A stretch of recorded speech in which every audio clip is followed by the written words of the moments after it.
Convido o nosso palestrante, Reginaldo Aguiar, a retomar a mesa, e também nosso debatedor, Carlos Eduardo. E nós vamos dar início, então, à segunda palestra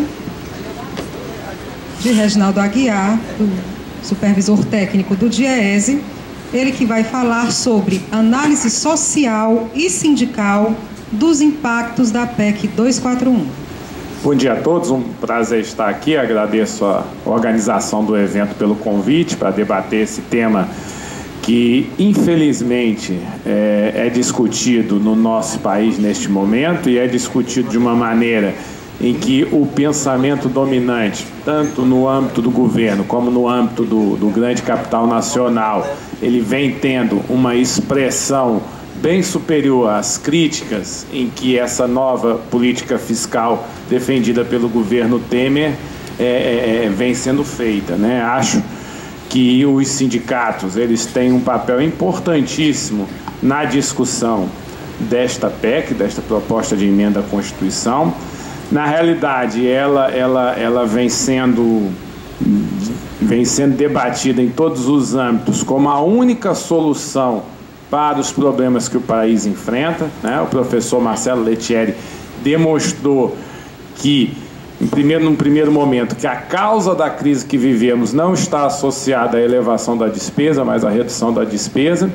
E mais ainda, começou a discutir preliminarmente que as soluções apresentadas em termos de redução das despesas pelo governo central não são as mais adequadas nesse momento, principalmente para um país com tão intensa desigualdade como é o nosso Brasil, né? A gente tem a perfeita compreensão de que quem mais precisa do governo no nosso país, né? Nós sabemos que as pessoas que mais necessitam dos serviços públicos no Brasil são as pessoas mais pobres, né? Nós aqui, num auditório como esse, predominantemente um auditório composto por pessoas da classe média, né? Não necessita com tanta intensidade do governo como aqueles que necessitam do serviço público de saúde, do serviço público de educação.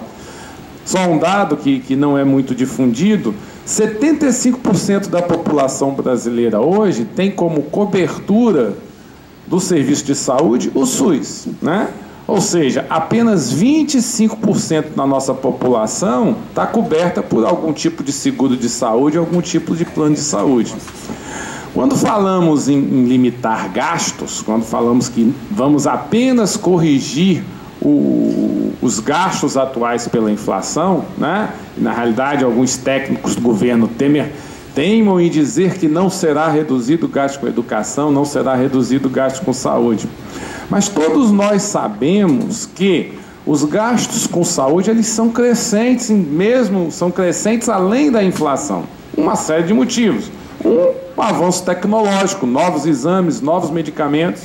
Outro, o envelhecimento da população. Ainda estamos num processo de envelhecimento da população, principalmente pelo aumento da expectativa de vida, que vai gerar um incremento nas despesas, uma necessidade de incremento nas despesas que vai além da inflação. Então, você impor um contingenciamento das despesas e corrigir apenas pelo nível inflacionário do ano anterior seria equivalente a condenar as pessoas que hoje dependem do Sistema Único de Saúde, né, a ter um atendimento pior do que nós temos hoje, né? Então, se a sociedade brasileira, esse é um ponto pacífico, não está satisfeita com o serviço de saúde pública ofertado à população, com esse contingenciamento, com essa obrigatoriedade de corrigir os gastos públicos apenas pela inflação, essa má avaliação da sociedade, ela tende muito a piorar. Então, faço essas observações iniciais e, ao final da apresentação do nosso nosso palestrante, né, a gente volta a debater mais um pouquinho o assunto. Já está pronto, Reginaldo? Então, passa aqui a palavra para o Reginaldo DIEESE para ele fazer a sua exposição.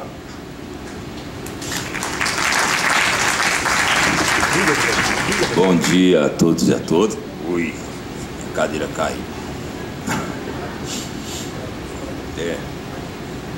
Tenho mania de quando me levantar, a cadeira caiu.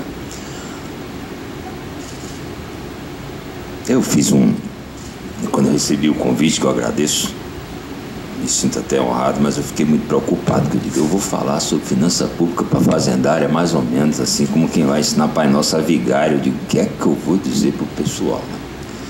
E fiz uma série de apresentações, consultei um monte de gente, e eu fiquei assim impressionado com a velocidade com que as coisas atenderam. E assim, não sei, aqui tem 3 economistas, a velocidade que os economistas também correram atrás para dar resposta e jogar um pouco de luz na treva na sociedade brasileira. Eu nunca tinha visto isso antes, né? A moçada fez um trabalho bacana. Então, rapidamente, todo mundo começou a entender as coisas e a gente rapidamente desmontou a face. Infelizmente, essa discussão, o governo foge, em momento nenhum, sequer para defender aquele negócio. Ele foi insultado, convidado, instigado e fugiu de todos os debates. Mas, assim, essa discussão aqui que o Sintaf está fazendo, eu acho uma coisa brilhante e recomendo que outros sindicatos, que a gente faça mais discussões dessa coisa com a sociedade. Vai ser a única coisa que vai poder nos salvar do que está armado, né? Agora, vindo aqui para a apresentação, eu tem alguns aspectos, ficou muito assemelhado com o amigo que me antecedeu, eu vou pular.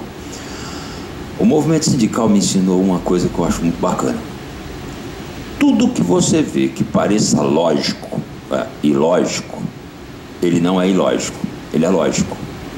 E essas medidas que estão sendo tomadas, elas parecem ilógicas. A prova é tanta que muitas vezes a gente não consegue entender o que está colocado. Eu comecei a notar intelectuais dizendo loucura, PEC não sei do que, e até palavras grosseiras, porque você não sabia o que era aquilo. Pode prestar atenção, né? E a gente fica pensando que é uma coisa absolutamente irracional. Tem racionalidade? Olha o que os números mostraram aqui. Tem gente boba no governo? Não tem. Qual é a lógica do ilógico? Essa que é a grande reflexão que a gente deveria estar. Onde é que eles estão querendo chegar? Será que é porque ficaram doidos? Só na sociedade de gente inocente que a gente ia acreditar nisso. Isso tem lógica, e uma lógica muito bem arquitetada, muito bem feita e que não foi montada agora. Vários elementos que se encaixam com perfeição nessa discussão a gente já vem ouvindo de 2003, um pouco antes para cá. Quer uma prova? Quebrar o regime de partilha do pré-sal. Há quanto tempo essa discussão está no Congresso?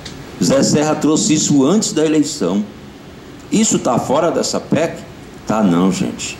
Discutir a PEC 241 significa discutir a 257, significa discutir o projeto de terceirização, significa discutir o quebra do regime de partilha do pré-sal, porque na hora que a PEC 257 passar no Senado, vai acontecer que o Marcelo colocou, está na Constituição, passou, explodiu a ponte, como se dizia no governo Collor. O governo vai chegar e disse, olha, eu não tenho como mudar isso aqui. Eu era até contra, mas aí tem essa restrição de gasto aqui, está na Constituição, eu não posso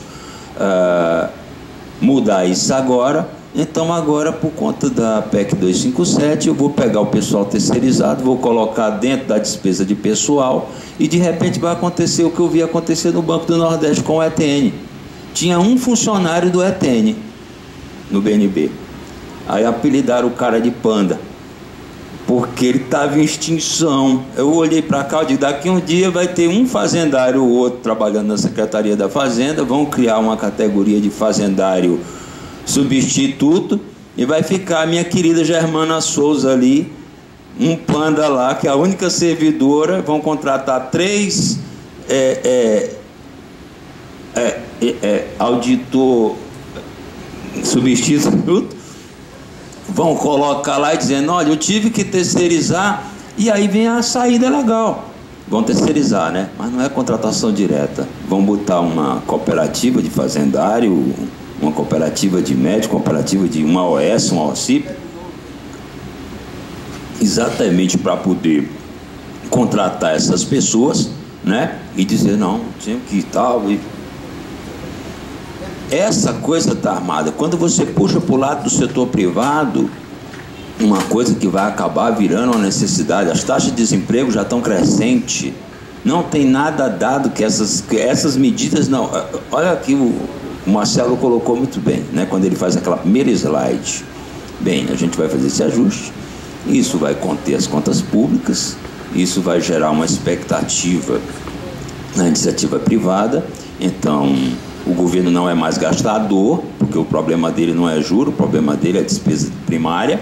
E agora nós vamos investir, e investindo vai aumentar emprego e nós vamos entrar num ciclo virtuoso. Olha, você passar 20 anos da economia brasileira com o PIB puxado por investimento privado, isso nem tem um maluco que diga uma coisa dessa, porque isso nunca existiu na história econômica brasileira. Eu sei que tem vários economistas que onde foi o período que o crescimento desse país foi puxado por investimento privado. Sempre o investimento foi puxado por investimento público, depois que a iniciativa privada entrava para poder fazer as complementações. Se nós dependêssemos de investimento privado, a gente ainda estava plantando café, né? Nós não teríamos a base industrial que a gente tem, isso na América Latina inteira. Então isso é fantasioso, isso não vai acontecer. À medida que essas crises se agravem e as taxas de desemprego subindo, inflação, não sei como é que vai ser para frente, mas em princípio ela está cadente, mas ainda em patamares muito altos. Isso jogou para baixo o ganho das categorias salariais, das campanhas salariais. O ganho real despencou ao longo de 2015, 2016, exatamente por conta dessa elevação de inflação. E nós vamos ter um quadro com uma demanda social crescente.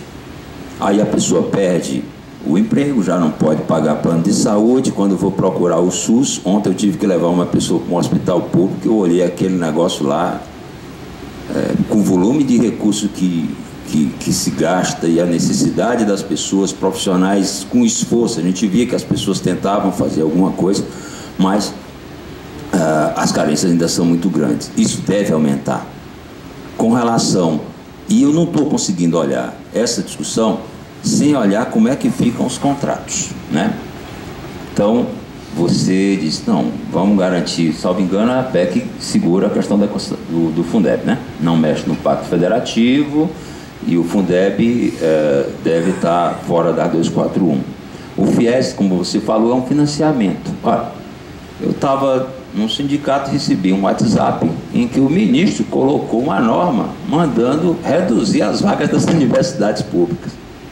E já com o decretinho tudo pronto. Quer dizer, você diminui a vaga das universidades públicas em cima do discurso de que isso é caro, é faculdade para rico, e aí a gente perde a questão da educação para todo mundo e a educação de qualidade.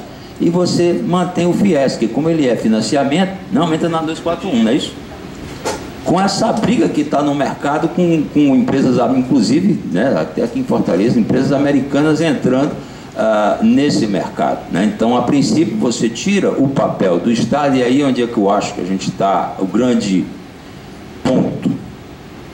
Nós estamos com uma briga para ver qual é o papel do Estado. A PEC 241, ela vem como um guarda-chuva junto com a 257, com terceirização e mais algumas maldades que estão sendo arquitetadas, exatamente para que você reduza o papel do Estado, reduza esse pequeno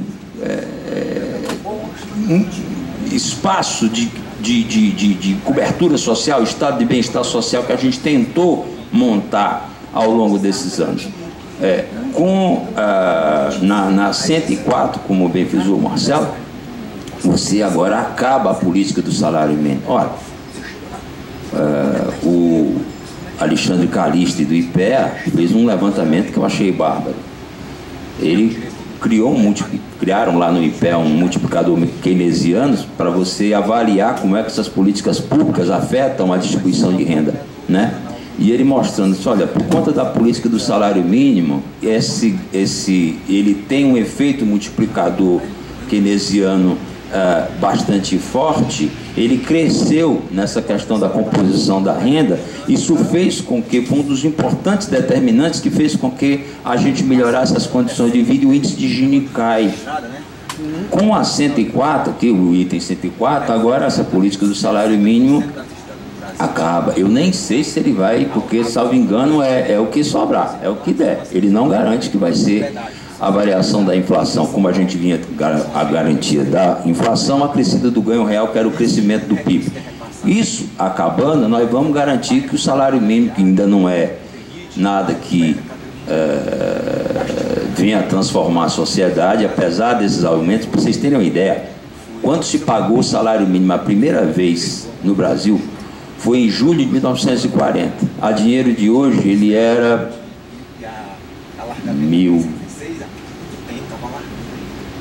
quase R$2.000, 1.901 a dinheiro de hoje, tá? E hoje nós temos assim mais ou menos, minto, ele era hoje 880, ele hoje é a metade, então em torno de R$1.600, R$1.700, que era o primeiro salário mínimo pago em julho, porque esse em maio teve um problema técnico lá, teve que ser pago 2 meses depois, né? Então, nós temos um espaço enorme ainda para avançar nesse campo, com todo o benefício que ele pode trazer, e agora essa expectativa ela acaba sendo abortada. Eu anotei algumas coisinhas aqui, que eu não queria perder o meu ritmo de fala, para não esquecer algumas coisas que eu tinha anotado para conversar com vocês, né? Bem, a gente tem... Ninguém nega que mecanismos que venham melhorar a questão do gasto e controle de contas é uma coisa que todos os economistas têm muito consenso com relação à discussão disso. E para você fazer qualquer tipo de ajuste, você teria que fazer como? Aumentando impostos, mas aí esse aumento de impostos, como não dá mais para fazer nessas partes que já são muito tributadas, você teria que ter que mexer com grandes fortunas, taxar capital, coisa desse tipo, essa moçada, e também fazer com que o empresário pague, porque por conta do efeito cascata isso acaba indo para o preço, quem acaba pagando é a gente. Bem, essa moçada disse, a gente não topa aumentar impostos, isso aí não venha mexer para cá, porque para cá não passa, e etc e tal. O outro ponto que seria você mexer com relação à taxa de juros, a rentismo, que esse tem sido um dos grandes problemas. E aí o Diese aqui no estado montou um grupo de estudo junto com o pessoal da Universidade Estadual, e por acaso a gente estava vendo essas questões. Se você for ver a origem disso aqui, como o Marcelo estava colocando, no Caio Prado Júnior, aquele livrinho amarelo, História Econômica do Brasil, ele já vem contando essa questão e trazendo, resgatando esse papel que os capitais da Inglaterra tinham no financiamento do café, onde parte significativa dos ganhos que o país tinha à época já eram todo capitalizados pela Inglaterra no financiamento dessas operações com o Brasil, de modo que a gente já tinha um papel importante de capital financeiro drenando recursos da sociedade. Isso nós nunca conseguimos resolver. Esse, como foi mostrado, quer dizer, você tem uma conta de 600 bilhões de déficit, dos quais 500 é juro, você quer ajustar em cima dos 100. Não vai conseguir nunca, mas a gente consegue identificar qual é o fator dominante que está dando as cartas e mostrando onde é que a gente vai... onde é que vai ter que ser feito esse ajuste, quais são o elemento de força que tem na sociedade. Então nós estamos com um quadro bastante interessante. Nós somos maioria numérica e minoria política. Eles são minoria numérica, mas maioria política. Por isso impõe isso na sociedade e a gente fica meio sem ter como reagir, né? E agora as coisas ficando realmente bem mais complicadas, né? Bem, como não mexeu com juros, como não mexeu com impostos, né, sobra para o conjunto da sociedade você fazer esse ajuste, né, com um custo muito grande. A política do salário mínimo trouxe benefícios, principalmente para a região Nordeste, significativos.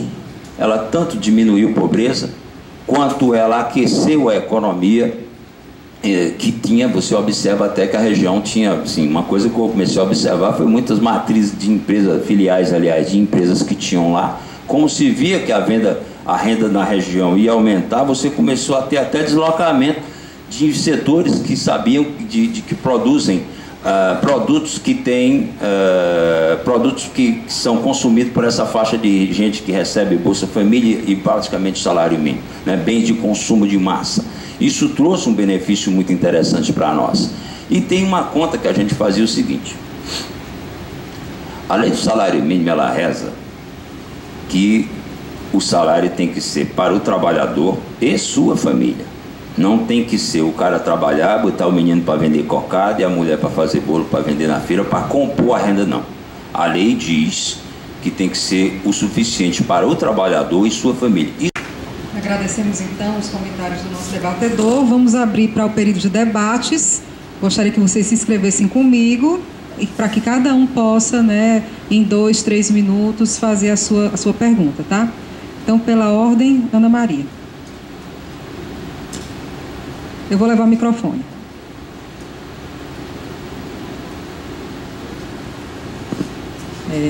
Professor Lettieri, queria perguntar, essa questão da PEC 241, né, que realmente a gente teve, inclusive, o Sintaf esteve em Brasília, os movimentos sociais parece que estão dormindo, né, diante da gravidade. Pouquíssimas pessoas, pouquíssimos sindicalistas e trabalhadores, a estudantada está dando um banho, né, um exemplo de 1000 escolas ocupadas. Então, pouquíssimas pessoas lá, acho que alguns estão dando como perdido mesmo, né? A gente sabe que realmente é uma votação difícil e acredito até que não tem condição de reverter diante de um Congresso desse, picareta, e um Senado também de igual monta, né? Foram 359 votos contra 116, aumentou um pouquinho, mas insignificante. A PEC, ela deixa aberta, apesar de dizer que vai resolver os problemas do país, deixa aberta aquela questão do pagamento dos juros. Totalmente aberto, totalmente irresponsável, né? No sentido de os juros para a dívida pública, eles estão abertos, não é? Então, assim, lamentavelmente também há teorias, me reporta aqui o colega Carlos Eduardo, de que as crises do regime do sistema capitalista, elas não são mais cíclicas, elas são intermitentes.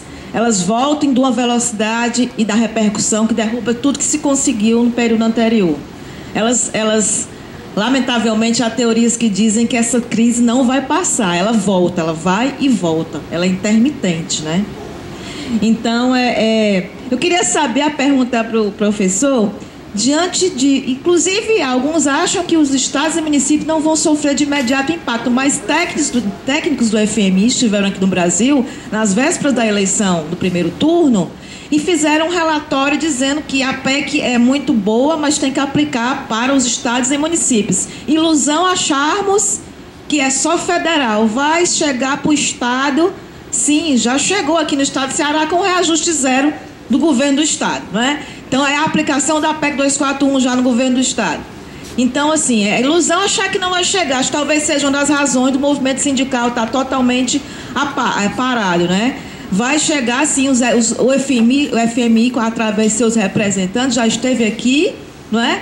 E já emitiu esse relatório. Então, é estadual e é municipal, sim. Então, eu queria perguntar ao professor o que é que vai acontecer, né? Assim, a previsão é que em 2017 esses gastos vão estourar, né?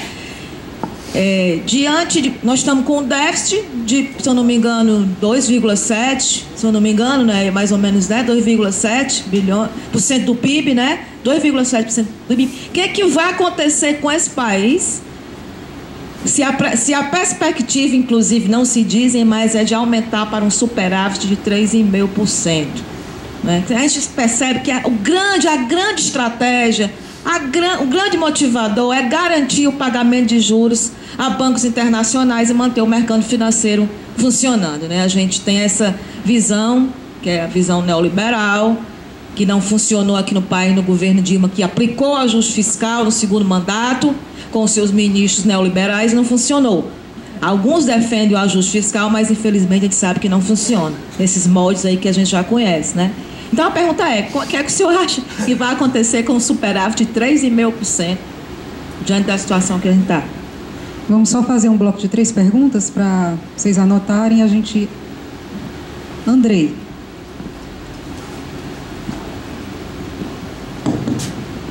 Tem que ser pergunta ou pode ser um comentário para de repente ele fazer em cima do meu comentário? Bom, eu queria bom dia. Queria parabenizar aqui o sindicato pela iniciativa, parabenizar os palestrantes e dizer que estou muito satisfeito em estar aqui. Eu sou da universidade, sou companheiro do Carlos de universidade, do Lettieri, e hoje estou na Cefim. E queria dizer o seguinte, concordo quase tudo que foi exposto aqui em relação à PEC 241. Eu concordo que tem formas mais eficientes de se realizar um ajuste fiscal.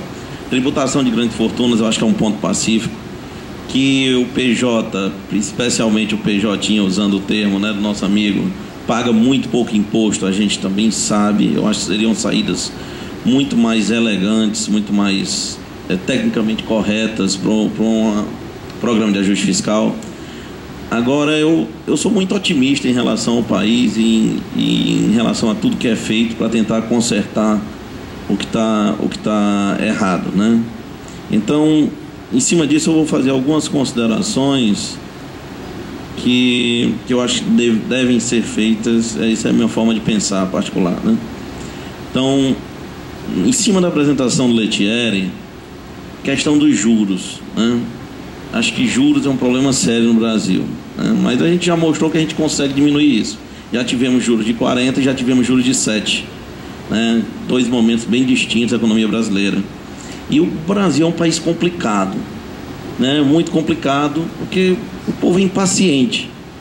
Se eu disser para minha esposa que não compra aquela bolsa que ela quer comprar hoje e deixa para comprar só em dezembro ou em janeiro, ela não vai aceitar. E eu vou, se bobear, eu vou pôr meu casamento em xeque, né? Então, e os juros acabam sendo para isso, né? Eles refletem a impaciência do consumidor, né? Para eu te impedir de consumir hoje, te fazer deixar de consumir hoje para consumir só amanhã, eu tenho que te dar um prêmio alto por isso, né? E quanto maior essa impaciência, mais eu tenho que te dar, maior tem que ser esse prêmio que eu tenho que te dar para tu retardar esse consumo, postergar esse consumo de hoje para amanhã. Então, por isso que é complicado reduzir juros no Brasil, porque nós somos muito impacientes. Daqui a pouco vai começar a promoção. Compre seu presente, pague só com 13º, se já não tiver na mídia, porque eu não tenho assistido muita TV ultimamente. E aí a gente faz isso, já compra pagando para pagar com o que a gente vai receber daqui a 300 anos. Então, reduzir juros no Brasil é complicado por isso, e os juros é reflexo disso. Mas os juros ferem, a inflação mata, né? E mata exatamente quem menos se protege em relação a ela, que é o pobre, né? Quem não tem uma aplicação financeira, quem não consegue fazer um hedge, como a gente chama em economia. E se esse é o remédio amargo e a gente não viu nenhum até agora melhor do que ele para conter os juros, que seja. Então eu prefiro acreditar que os juros não caem por isso. Espero melhorar, espero que o fiscal melhore para que a gente consiga melhorar os juros, né? Então, me preocupo mais com a inflação do que com os juros. Em relação à despesa, eu vou discordar nesse ponto do Lettieri, só o restante eu concordo. Quando ele diz, olha, o aumento desordenado da despesa não é justificativa para a PEC. Eu não iria por aí, só não iria por aí, porque despesa alta é relativa. Despesa alta ou baixa em relação ao que a gente ganha. Se eu for pegar, for ao banco pedir dinheiro emprestado, ou qualquer pessoa, ela vai perguntar quanto é que você ganha, quanto é que você está gastando. Então o nível de despesa não pode ser pensado de forma absoluta. Então quando aquele gráficozinho abriu aquele Vzinho lá que a despesa continuou na trajetória normal, né? Eu concordo com você plenamente. A despesa continuou do jeito que estava, né? Foi crescendo a uma taxa praticamente constante. Então falando ali é quase uma linha no ângulo de 45 graus. Mas Para o meu novo padrão de receita, ela passou a ser incompatível. E ali viola qualquer regra de finanças que fale em solvência, em sustentabilidade do endividamento. Então, nesse ponto, eu concordo que a despesa estava desordenada para aquele nível de receita. E eu acho que tem que ser amarrada. Essas duas coisas não podem ser analisadas de forma dissociada. Tá certo? E o que é que eu vejo para não tornar esse dispositivo como um bicho do demônio, né? Um animal criado pelo demônio. Nós tivemos duas leis que tentavam controlar gasto público no Brasil, né? Vou dar só um exemplo, principalmente com o funcionalismo. Lei Camata 1, 95, Lei Camata 2, 99, e essas leis foram negligenciadas, foram inócuas em relação a conter o gasto público. Veio a Lei de Responsabilidade Fiscal, que previa até prisão para os prefeitos que gastassem demais, e a gente sabia que essa lei era para estar em cima, principalmente da esfera municipal, que era mais desorganizada, que é onde a gente não tem gestão, qualidade nenhuma de gestão, até por falta de qualidade, capacidade de quem gere, né? E essas leis, a pior delas, era quase um objeto do demônio também, a Lei de Responsabilidade Fiscal. E hoje é praticamente consenso. Então eu prefiro ver isso, né, como uma forma de tentar adequar, né, a forçar a pessoa a melhorar a forma como se gasta. Então não tem dinheiro, eu acredito que tem. A gente estava, não sei se foi naquela da Assembleia, Carlos, que nós estávamos juntos, que o Marco Maia estava presente, que ele estava falando, olha, um cataflã que a gente compra por R$9, o Estado estava pagando 12, 13. Então gasta-se muito mal, o Estado brasileiro gasta muito mal, e todos nós sabemos disso. Há desperdício, há ineficiência.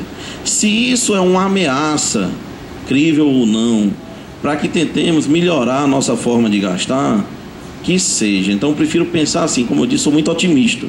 Eu prefiro pensar que isso é uma ameaça para que... vai dar certo? Sou muito cético em relação ao sucesso desse dispositivo.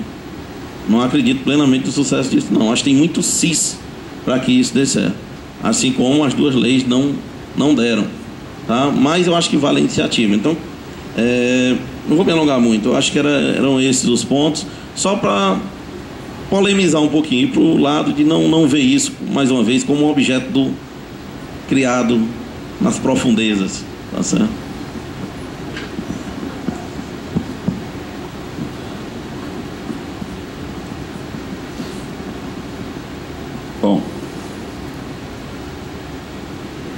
Bom, eu acho que meu comentário tem um pouco na linha do Andrei, né? E eu quero me reportar quando as duas emendas constitucionais, a de vinculação da educação ao piso, né, em 83, e vinculação da saúde em 2000.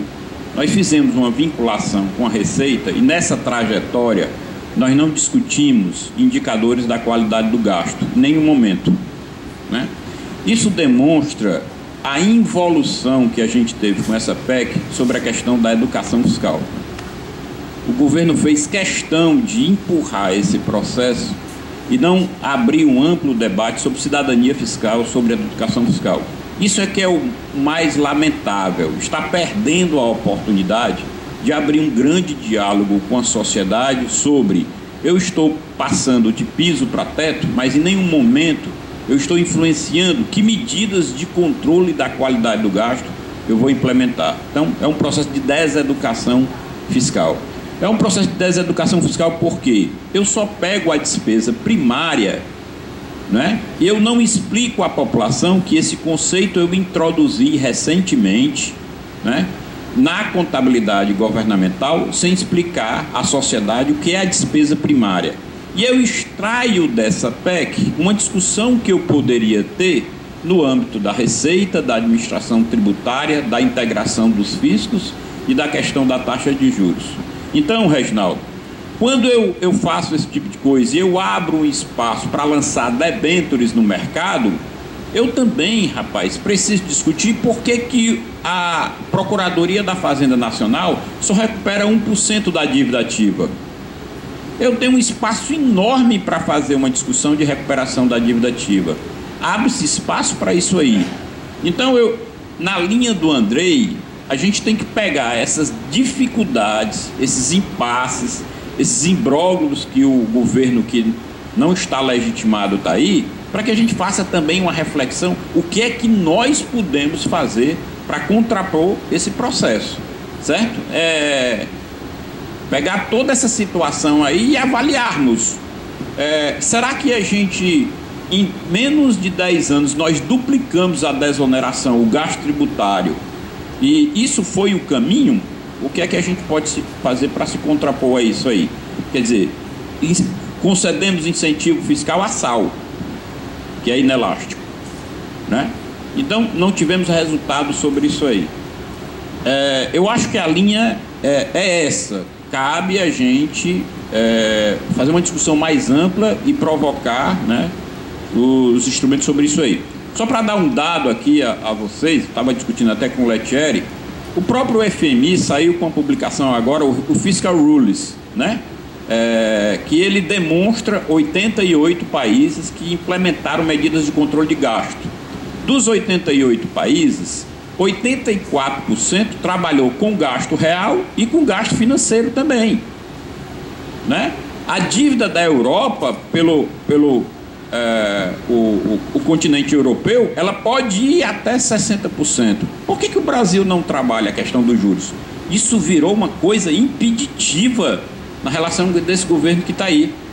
E aí querem passar para a gente que os juros não é. Ora, mas se de 88 até 2014 nós geramos resultado primário, qual é o primário que a gente tem que gerar para reduzir a taxa de juros?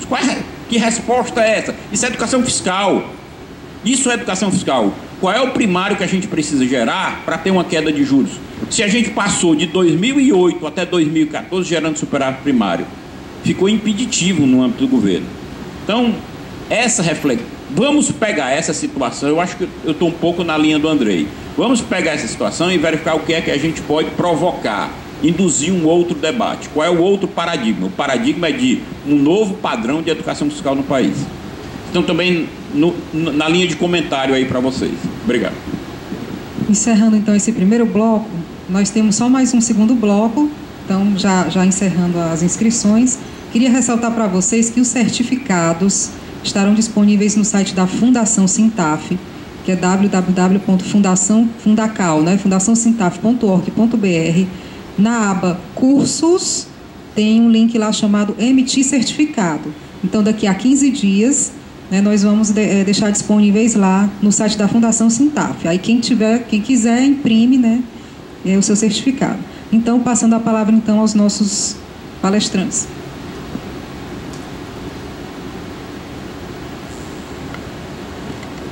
Bem, vamos lá, muito bom. Eu acho que o grande objetivo desse é a gente fazer esse debate mesmo. Bem, a Ana Maria, né, trouxe essa questão da... Primeiro, a PEC 241, ela não afeta os orçamentos dos estados e municípios, né? Ela é uma PEC que afeta o orçamento federal. E, obviamente, vai ter impactos indiretos em estados e municípios, né? Que vai afetar o sistema de saúde, educação, e aí esses serviços são majoritariamente prestados por estados e municípios. Então, nós teremos um impacto indireto, não nos orçamentos, né? O que vai impactar no curto prazo os orçamentos de estados e municípios é o projeto de lei 257, PLP 257, que, se eu não me engano, está no Senado. A gente estava com a dúvida aqui, mas já passou na Câmara e está no Senado. Esse é voltado diretamente para a ação das dívidas dos estados. Estão trazendo diversos mecanismos que vão engessar os serviços nos estados e municípios. Ele tem prazos de congelamentos mais curtos do que a PEC, porque eu, particularmente, a minha tese é que o PLP é uma transição para uma PEC. Eles vão avaliar a PEC para o governo federal nesses primeiros anos e, dependendo do que acontecer, vão fazer uma extensão para estados e municípios. Para mim, a PEC 241 é um balão de ensaio inicial para o governo federal. Estados e municípios, o PL 257 vai tratar aí de mais ou menos segurar as coisas por 2, 3 anos, tempo suficiente para se avaliar a inclusão de estados e municípios numa regra, nesse novo regime fiscal. Porque vocês reparem que a a PEC 241, ela tem um nome, né, e ela introduz um novo regime fiscal, que a gente sabe que não se introduz novo regime fiscal apenas para a União no Estado Federativo. A ideia é que depois esse novo regime fiscal seja estendido para os demais, né? Como resultado da PEC e dessa tentativa de fazer superávit primário na média de 3,5%, foi a sua pergunta, há algumas estimativas, inclusive feitas por grandes bancos, né, e a gente já viu isso, né, que há uma previsão de que aqueles gastos sociais que eu coloquei ali em torno de 21%, né, saíram de 1995 de 14% para 21%, aproximadamente, que eles retornem no prazo de 10 anos de 21% para 12%. Né? Se eu não me engano, tem uma simulação dessa do Bradesco para os clientes dele. Né? Se a gente puder ter acesso depois para confirmar. Ou seja, na verdade, como o nosso debatedor aqui colocou, né, há claramente aí como resultado dessa política uma redução do tamanho do Estado com um impacto muito grande nos gastos sociais, e aí vamos ter uma redução muito grande de gasto per capita. E ainda que a gente trabalhe a questão da eficiência do gasto, como colocou o Andrei, eu acho que essa é uma discussão também já reforçando o que o Alexandre Cialdini colocou. Essa é uma discussão muito mais ampla que a gente precisa fazer. Há limites para ganhos de eficiência. Nós gastamos em termos per capita, tanto saúde e educação, muito menos do que a maioria dos países em que a gente utiliza para comparar, para fazer essa comparação. Então, esses gastos, o valor mais adequado não é o valor em percentual do PIB, mas em gasto per capita, porque nós temos também uma desigualdade muito grande. Em relação aos comentários do André, a questão da relação entre juros e inflação, André, que a gente em economia vem estudando isso e ainda há mais dúvidas do que certeza, a minha grande crítica é sempre na dose em que a gente impõe, quando a gente usa o instrumento de juros como único instrumento para controle da inflação. Nós temos problemas sérios no país, nós saímos há poucos anos, né, embora aí cerca de 20 anos, mas há poucos anos do processo hiperinflacionário, nós estamos muito acostumados com indexação. Nossa economia ainda é muito indexada, todo mundo sabe aí, a gente agora, quando a gente não tem os nossos reajustes salariais, que a gente acompanha aluguel, quem paga aluguel, colégio de filho, plano de saúde, tal, tudo indexado, muito indexado, isso gera uma inflação inercial, e o que a gente verifica é que normalmente o instrumento dos juros ele tem sido um instrumento muito pesado, a mão é muito pesada, tem um custo muito alto para um impacto pequeno na inflação, e a gente só vê o combate à inflação com esses juros altos quando a gente joga essa política de juros, joga a economia numa recessão. Então eu tenho dificuldade ainda de ponderar, os economistas ainda têm dificuldade com seus modelos de ponderar esses custos e benefícios dessa política de juros. Em relação ao seu comentário sobre a despesa, na verdade não há nenhuma divergência entre a gente. Há uma concordância em termos do que a PEC, como a PEC trata isso. É isso que eu quis mostrar. O que eu quis mostrar é que a PEC ela é toda centrada no controle absoluto da despesa primária. Ela é toda centrada no controle absoluto da despesa primária. E o que eu quis mostrar é que o problema que foi apresentado para nós agora é que mudou o comportamento da Receita. E que tudo bem, vamos fazer uma grande discussão em que com esse novo comportamento da Receita, se a gente vai conseguir voltar ou não para o comportamento anterior, isso vai fazer com que a gente rediscuta a despesa. Você colocou aqui muito bem.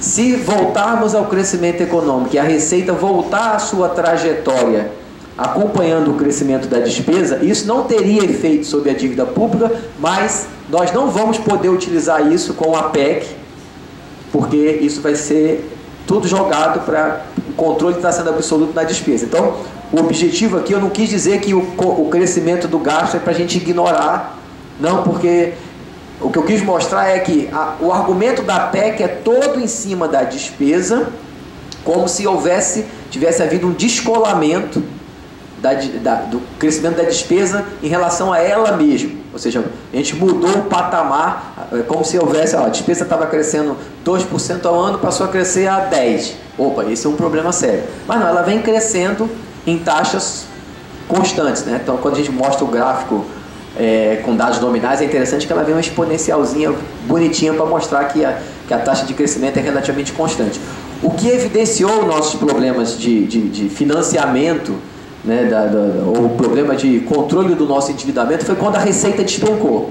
E a gente vai lá, ignora a receita e diz o seguinte: não, vamos botar aqui uma medida para controlar as despesas de forma absoluta. Mas e se depois as receitas crescerem? Não interessa. Tá? Na nossa medida. Então, eu acho que a gente deveria discutir, e aí entra a questão da educação fiscal que o Cialdini colocou, a gente deveria discutir uma medida de ajuste fiscal que levasse em consideração os dois lados. O que me preocupa é essa visão só com a despesa, porque isso vai impor, ainda que a gente volte a ter crescimento econômico, né, e ainda que a gente volta a ter ganhos de produtividade, e aí crescimento real da economia, crescimento real da arrecadação, por 10 anos nós vamos congelar em termos reais as nossas despesas, principalmente as despesas, os gastos sociais, porque é o maior volume dentro das despesas primárias. Quando a gente fala dos gastos, são os gastos sociais.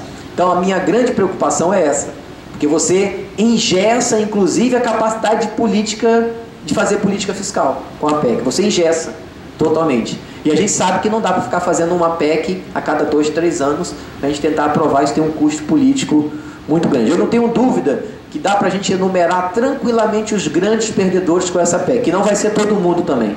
A PEC, ao contrário dos defensores, ao contrário do que os defensores dizem, a PEC não vai mudar o poder de barganha daqueles que têm poder hoje no orçamento. Ela não tem essa função. Ela está botando uma panela de pressão em alguma coisa que está crescendo muito, ela coloca uma panela de pressão, mas a disputa dentro do orçamento com seus grupos de poderes vão continuar as mesmas. Os juízes não vão perder poderes por causa disso. Quem acha que juiz vai ter redução de salário está muito enganado, né? Ministério Público, e aí vou colocar outras categorias. O pessoal acha a minha categoria de auditores da Receita Federal muito poderosa. Eu acho que é uma categoria que tem um poder muito grande, não tem exercido muito esse poder, mas é uma categoria que tem poder. Mas você vai pegar as demais categorias de servidores públicos, vão ter os seus salários achatados, né? E se a gente olhar, a maioria das medidas de punição que a PEC traz para quando extrapolar o teto, são quase todas elas, eu mostrei aqui, concentradas no gasto com o pessoal, que não é o problema. E aí esse não é o problema, não tem crescido nem em termos reais, nem em percentual do PIB, mas eles estão, né? Ou seja, e a gente sabe qual o impacto disso sobre o serviço público como um todo, sobre a prestação de serviço. Universidade pública vai sofrer muito, muito. Porque como no gasto com a educação, o principal gasto com o ensino médio, Fundeb, foi retirado da PEC, praticamente a PEC na questão da educação vai afetar primordialmente as universidades públicas. As universidades públicas vão viver períodos piores do que a era Fernando Henrique Cardoso, quando não tinha nem giz, na época usava giz ainda, nem giz para o quadro. Laboratórios, pessoal que trabalha com pesquisas e precisa de produtos, rapaz, isso vai virar... Vai acabar. Então vai ter um impacto. Vocês já viram, vai ter com a força de Ministério da Cultura, Ministério da Ciência e Tecnologia. São ministérios que não têm poder de barganha para sequer manter o orçamento com o crescimento da inflação. O orçamento deles já não cresce nem pela inflação. Se eles pelo menos pudessem aplicar a regra do teto para eles estariam melhores com a PEC, mas como a regra do teto da PEC é para todos, aqueles que continuarem crescendo acima da inflação, por exemplo, mesmo que se faça uma reforma da Previdência draconiana, em que a gente só vai se aposentar com 80 anos, no curto prazo, nos próximos 5, 6 anos, as despesas com Previdências continuarão crescendo, né? Nós estamos aí, se a gente comparar com os baby boomers, né, nos Estados Unidos, eles nasceram no pós-guerra, nós também, o pessoal que nasceu aí no início do pós-guerra é o pessoal que está se aposentando, ou que se aposentou, né? Então, do ponto de vista demográfico, nós estamos começando agora a crescer o número de aposentadoria. Então, os gastos com saúde e educação necessariamente crescerão. Necessariamente crescerão. A não ser que a gente mande matar os velhinhos, como diz o pessoal. Não tem como, necessariamente eles crescerão. Os estados estão cuidando dessa questão, tanto pelo lado da despesa, quanto do lado da receita, buscando novas fontes de financiamento para a Previdência, para a assistência, para a Seguridade Social. Então, a gente não diverge, Andrei, nessa questão. Eu não quero dizer que a gente não tem que ficar olhando o comportamento dos gastos, mas é porque a PEC nos obriga só a olhar para isso. Quando a gente olha os dois lados, a gente verifica que, no momento, o maior problema não é o crescimento dos gastos, mas foi a queda de receita. E a gente não sabe como é que vai ser o comportamento da receita daqui para frente, para a gente... porque a gente está supondo que essa receita nunca mais voltará a crescer como antes, e aí a gente tem que dar uma cacetada nos gastos. Bem, eu acho que já até me antecipei. O Cialdini falou um pouco da questão dessas discussões sobre, por exemplo, uma coisa que a gente não faz nesse país, né? Não faz, e os economistas têm discutido isso, a gente não avalia políticas públicas. Você vai lá, faz uma desoneração de linha branca, tal, isso custa 10 bilhões, ótimo, mas depois, qual era o objetivo dessa política pública? Era evitar o desemprego, era segurar a economia e tal. A gente não faz uma avaliação se essa política pública teve o efeito positivo, e a gente sabe que nesse país, que quando você cria incentivos, depois para você retirar, é uma coisa dificílima. Então isso está tudo dentro do grupo de poderes. Na verdade, o que não é novidade para ninguém é que o orçamento público é uma peça em disputa, é uma disputa política e é uma disputa ideológica, né? A ideologia não morreu depois da queda do Muro de Berlim, né? Assim como a corrupção não acabou com o impeachment da Dilma, né? O pessoal acha que acabou, que a corrupção acabou, né? Eu lembro que o nosso sindicato, o Sindicato dos Auditores, há 20 e poucos anos atrás, eu nem era da Receita, eu li na história, começou uma discussão sobre corrupção, né? Porque o pessoal, né, fiscal é corrupto, né? Tem as generalizações, se é fiscal é corrupto e tal. E aí o nosso sindicato abriu uma discussão, inclusive contra uma boa parte dos filiados que não queriam fazer essa discussão, que o título não do evento, mas da campanha que a gente fez foi assim: corrupção, uma via de mão dupla. Para tentar tirar da população a ideia que a corrupção é uma coisa de Estado. Não é. A corrupção tem dois lados. Tem o corrompido e parece que a corrupção é vendida como se os empresários são achacados pelo Estado e aí corrupto. Na verdade, a gente está vendo o que está acontecendo com a Operação Lava Jato, como o nosso sistema econômico, na parte principalmente das grandes construtoras, já tinha incorporado no seu preço a corrupção. A corrupção fazia parte do negócio, ela fazia parte da engrenagem de funcionamento dos grandes investimentos em infraestrutura desse país. A corrupção era uma engrenagem, estava precificada, estava ali dentro. Quando você atacou isso aí, você paralisou os investimentos em infraestrutura. Para você mostrar como é que a gente não acaba com a corrupção, né? E a gente fica falando em corrupção e trata a sonegação como um crime menor. A estimativa de que a corrupção tira, né, dos cofres públicos cerca de 2% do PIB. A última estimativa do Tax Just Network é que no Brasil a sonegação chega a tirar de 9% a 12% do PIB. Aí tem estimativas que variam de 350 bilhões a 800 bilhões. É muito difícil se estimar a sonegação fiscal, né? Mas as 10 medidas do Ministério Público para combater a corrupção não traz uma medida sobre combater a sonegação.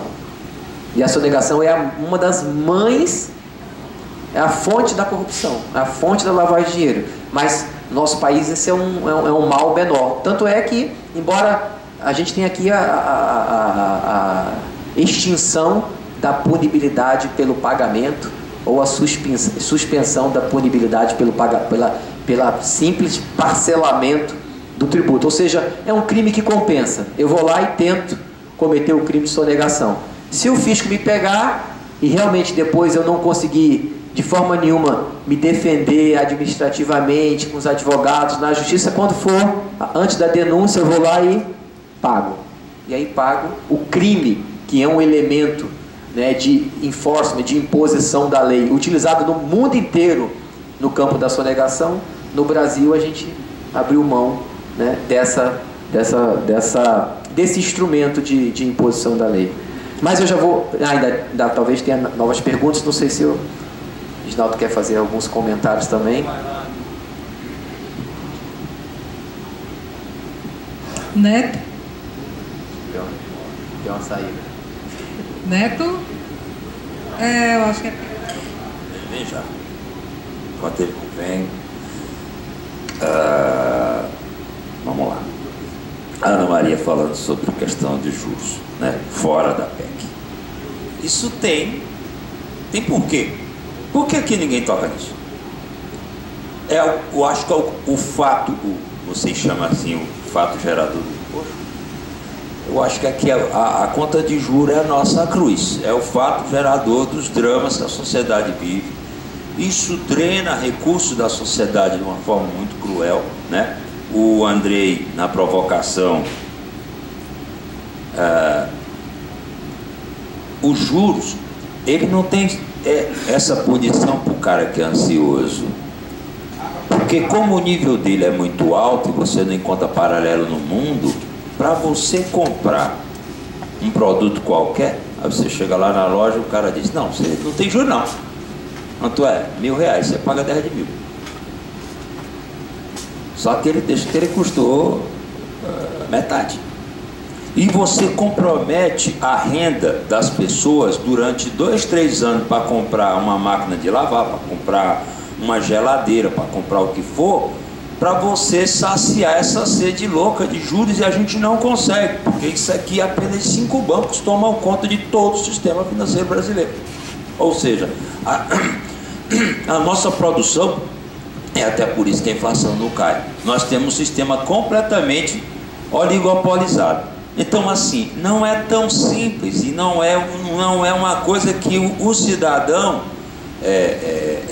seja assim, passe da posição de vítima para vilão. Ele diz, o cara é ansioso, compra muito. Tem mais coisa aí. E isso, o que deixa a espécie, assim, nos causa muito espanto, é porque que a própria elite empresarial, industrial, porque ela também sofre com esse juro quando vai descontar um título, uma coisa qualquer, que ela precisa de um caixa ali.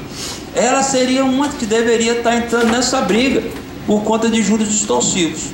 O problema é que depois de 94, quando essa coisa de financiarização que começou com o Plano Real, o que foi que aconteceu? Não só bancos que começaram ganhando por conta da política de atração de investimento que aconteceu. Como é que ela se dava para a gente atrair dólar para cá? Eu te dou a paridade cambial, eu te garanto a inflação e te dou um prêmio de 39% em cima. E a dívida interna, que era pequena, estourou. Não é assim ou não é? O pessoal aqui da Receita lembra dessa conta. Por conta disso, você, com o passar do tempo, não só as elites industriais, mas o pessoal do comércio, o pessoal da agricultura começou a se beneficiar com essa taxa louca também, né? Que é uma prova, as lojas num tempo desse estavam emprestando dinheiro igual ao banco. Você ia fazer empréstimo, em vez de você comprar alguma coisa, você ia na loja e sacava dinheiro. Loja não vende dinheiro, loja de dinheiro é banco, né? Então, quando essa coisa, essa financiarização cresceu na escala que nós estamos vivendo aqui, ela deixou de ser uma coisa, um intermediador, um financiador de aquisições, e começou a drenar os recursos da sociedade. Então, essa conta é um pouco mais complicada. Mas falando da Ana Maria, aqui está nosso problema. O que é isso? O IBGE fez a nova metodologia e compatibilizou as séries anteriores a 2010 e colocou lá no site quanto é que está a participação dos salários no PIB. Você vê as 3 óticas do PIB e você vê o PIB pela ótica da renda. E eu coloquei aqui, porque são 3. O excedente operacional, que é a parte que fica com o empresariado, a parte que fica com os salários, e tem uma parte que é o misto. É o cara que presta algum serviço, que ele fica naquela coisa ali, nem é empresário, mas também não é trabalhador, né? Não tem carteira assinada, presta um serviço. Como você não tem como separar, a gente coloca junto com o empresariado. E olha aí que gráfico. A participação dos salários na renda no Brasil, né, após a época Fernando Henrique, aumentou.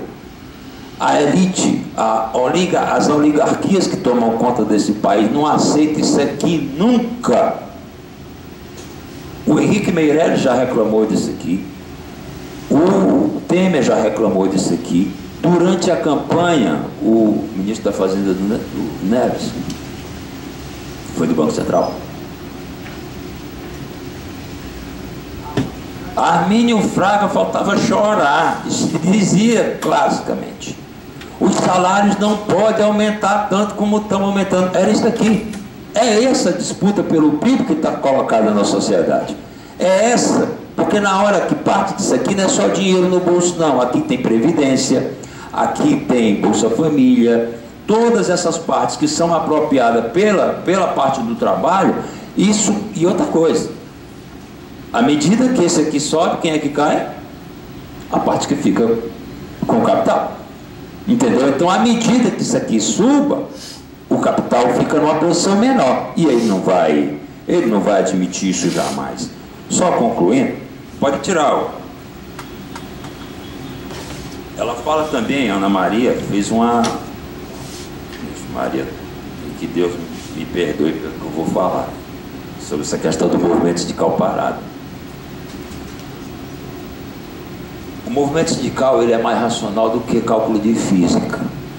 Se ele está parado, o lance é que a gente tem que entender o porquê. Se me disserem que ele está esperando que o Temer tome uma bomba, porque eu acho que isso aqui não vai ficar tão passivo como está, para você ter uma reação no segundo momento, eu acredito. Mas tem estratégia, né? Partindo do princípio que ninguém é besta, tem estratégia sim. E sobre essa questão que o Marcelo colocou, dentre outras coisas, assim, todas as medidas você vê que foram em cima da questão do gasto com o pessoal, né? E ontem, o que foi que o TST fez? TST não, STF, greve, dia parado. Foram 7 votos, por 4-3, né? 3-4, 6-4, com defesa do Gilmar Mendes. Ontem ele delirou. Entendeu? Então, assim, na hora, aí você vê que isso tem uma lógica. Na hora que você sabe onde tem os centros de poder, os centros de força, você vai e fecha, né? Então tem toda uma ordem, né? O Império está... Eu me lembro do Retorno de Jedi. As forças do Império estão vindo muito forte para cima da gente e minando os centros de força que a gente tem. Aí muitas vezes você diz, o movimento... Mas peraí, cara, não é assim não. Você está tendo um ataque relativamente violento para cima dele, né? Ainda da provocação do Andrei.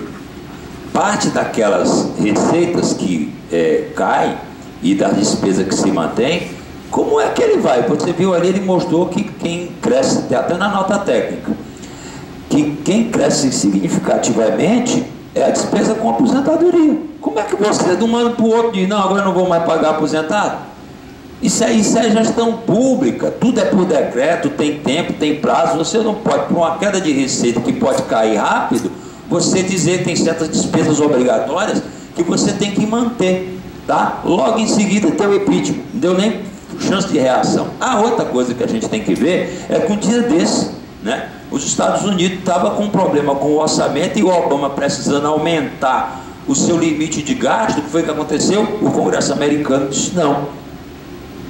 Tá? Então, é comum em qualquer... Aí teve que passar uns 15 dias brigando depois que liberou o sistema. É comum em toda nação responsável, em momento de crise, ele aumentar seus gastos primários, exatamente para fazer frente àquilo, nem que lá na frente você resolva. E o Marcelo colocou um gráfico com uma série de longo prazo, onde nós tínhamos superávit primário recorrente durante anos. Foi um ponto fora da reta aquilo ali, né? Então não era uma situação perpétua. E se sendo uma coisa desse tipo, ou seja, nós estamos aqui com a 241, que é uma medida estrutural para resolver um problema conjuntural. Você teve um problema de momento e não um problema na estrutura. E você vem com um problema, uma solução na estrutura. Então tem uma incompatibilidade com relação a isso aqui. Quanto ao comandante Cialdini, adoro quando ele fala, né? Essa questão das debêntures. Olha, quando se quer cobrar, quando o Estado quer pagar ou não pagar, ele paga ou não paga, né? Não sei se a saída seria por isso aqui que a gente viu lá fora, países entrar em situação complicada. O debate, perfeito, mas, por exemplo, quando o governo do Estado não quis mais pagar precatório e ações judiciais, quando eu fui ver no balanço o que ele tinha pago por ano de ações judiciais, foi brincadeira. Os procuradores apelaram aí, fizeram os recursos que são necessários para que o Estado não desembolsasse isso aí. Então isso aí eu não sei se a saída, agora sabendo que banco está por trás disso, eu acho extremamente temerária essa questão da PEC que trata desses debêntures, tá? né, mas que abriu o debate, eu acho, né, e como também aproveitar a história e colocar o que foi colocado aqui do Cialdini, que é uma proposta que muita gente está comentando, né, colocar teto no gasto. Vai ter déficit primário, vai ter... porque na hora que você colocar por que é que não entra? Porque na hora que você colocar um teto no gasto, dizendo o gasto agora foi 600 acima da linha. 100 de primário com 500 né, o déficit nominal. Então, por que vamos colocar de 700, 650? Só que na hora que tu limita gasto, tu limita ganho. E aí os bancos vão ganhar dinheiro como? E aí quem é que tem força para poder fazer isso aí, né? E com relação a essa coisa de estados e municípios, olha, gente, vários programas sociais que são importantíssimos para municípios aqui na nossa região, por exemplo, são contratos que são feitos com o governo federal. Vai papocar tudinho. Computador em escola, saúde não sei de quê. Então tem um monte de questões prioritárias que são super importantes, que a gente desenvolveu dentro desse estado de criação mínima do estado de bem-estar, que vão ser altamente afetados com a PEC 241, tá? Então encerro minha fala por aqui. Certo, devido ao adiantado da hora, temos só uma inscrição foi mantida, que foi a do seu Manuelzinho. Aí no final da fala dele a gente já faz as considerações finais. Só um minutinho. Boa tarde, ilustres palestrantes.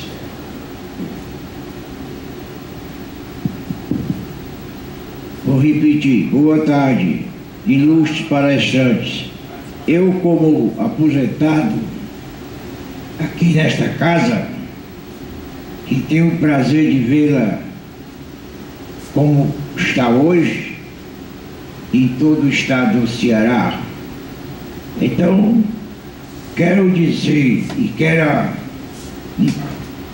quero passar a minha palavra para os senhores que estão a par do movimento do Brasil. Mas quero falar da minha preocupação. Eu sou pai de família, estou já procurando ajudar minhas netas, filhas das minhas filhas, aquela que não tem condições de pagar, e isso me preocupa muito. Eu sou muito preocupado, sou operador do coração, sou tudo isso, mas com tudo isso eu continuo trabalhando na fazenda como aposentado, dando a minha força à FEC, que é nossa união, com o CETAF. Então, isso me preocupa muito. E a minha mulher diz, não, mas não se preocupe. Eu disse, porque eu acho que é preciso botar a bodega, porque 20 anos, pelo amor de Deus, minha gente, esse homem não tem nada na cabeça, não. 20 anos, o ordenado que nós temos, quando chegar nessa época lá, estamos com o piro na mão, meu irmão.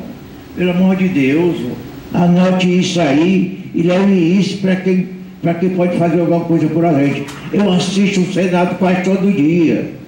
Eu assisto lá em casa e vejo a história, mas os deputados, os senadores que falam por uma coisa que não está certo, quando é na hora lá, passa tudo e ninguém faz nada. Então, hoje eu vim para cá, mas eu não vou aceitar, eu vou ter que dizer para os palestrantes que vêm nos instruir para que procure a lei e uma maneira de se fazer de uma outra maneira que nós podemos concordar. A casa é grande, viu? E eu falo por todos os meus funcionários, que eu sou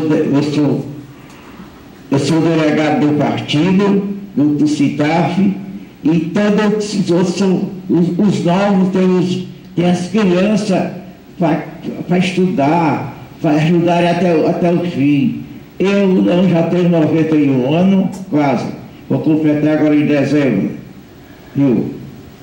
Então, graças a Deus, tive a felicidade de chegar até aqui e de dar força aos meus colegas, às entidades onde eu trabalho, porque eu saio 2, 3 dias, de acordo é necessário, eu tenho que trabalhar 2 dias da semana, mas tem dia que é 3 e tem dia que é 4, sai para uma reunião, sai para outra, e eu tenho que estar lá para representar a classe. Portanto, eu queria pedir aos senhores e ao cidadão lá da roupa preta, que falou sobre o salário. Cidadão, pelo amor de Deus, fale sobre esse homem que ele não quer pagar o nosso... Quem foi que viu aposentado pagar imposto? Eu me aposentei e passei uns 4 anos sem pagar. Depois o Lula taxou a gente. E nunca mais tirou, a mulher não tirou. E esse aí nem fala. Quer reduzir o que a gente tem. Pode ser um negócio desse? Não pode. Tá contra a maré. Então, um bom pensador, eu não quis tudo dar certo. Porque não dá mesmo, entendeu? Isso aí vai acabar em coisas ruins, não acaba em coisa boa, não. Então, muito obrigado, desejo felicidade e que trabalhem por o próximo, que nós todos somos o próximo, né? Muito obrigado e felicidade. Então, sigamos com as nossas considerações finais.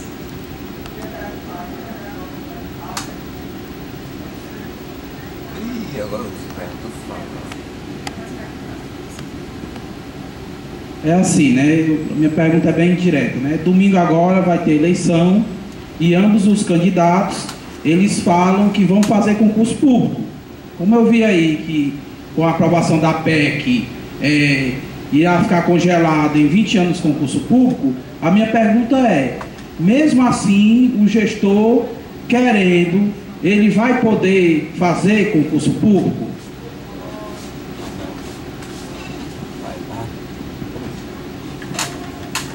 Bem, inicialmente já quero aqui deixar meus agradecimentos ao convite, à Fundação Sintaf, ao Sintaf e à PEC, né, dizer que foi um prazer muito grande. Eu acho que a gente precisa continuar fazendo esse debate. Quero chegar aos 91 anos com a disposição do seu Manuelzinho. Se eu chegar já vai estar bem, se eles deixarem, mas se o Temer deixar, eu quero chegar lá, né? Espero me aposentar antes dos 91, porque nesse ritmo talvez a gente não se aposente, né? Mas, na verdade, o nosso papel aqui como palestrantes, na verdade, é a gente trazer o debate e tentar, de alguma forma, o que a gente vai precisar é articular. Se a gente tivesse o poder para sozinhos enfrentar isso, né, Reginaldo, a gente o faria, mas nós realmente não temos. A gente tem que, mais uma vez, voltar a reorganizar os movimentos sociais para que juntos a gente, num primeiro momento, resista e depois consiga novos avanços para a sociedade brasileira. Você só não falou o seu nome aí, Ulisses. Sobre a questão do concurso público, a PEC, ela proíbe a PEC. Então, assim, para a União, para o governo federal, estourado o teto, estão proibidos concursos públicos, contratações, estão proibidos. Para os estados, a PEC ainda não tem a PEC não vale para os estados na questão da proibição, mas o PL 257,